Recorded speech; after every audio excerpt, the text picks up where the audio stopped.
I'm here in Ankara, Turkey, where President Trump just wrapped up the NATO summit. And there was a lot of news from this year's summit, whether it was on NATO defense spending, our relationships with our NATO allies, Greenland, certainly Iran. While we were sleeping here overnight, the U.S. launched fresh strikes on Iran. And when reporters here asked President Trump at the summit, is that memorandum of understanding no longer valid?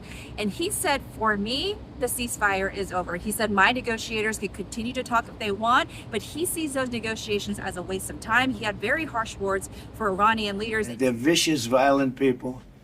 And if they had a nuclear weapon, they'd use it. Now we saw oil prices rise a little bit, and he has repeated over and over that he actually doesn't care too much about those affordability issues. He says for Americans, the prospect of Iran no longer having a nuclear weapon is worth the small price that Americans have to pay for those higher gas prices. Now, certainly it's unclear whether the American people will agree with that, and we'll see that verdict in this year's midterm election.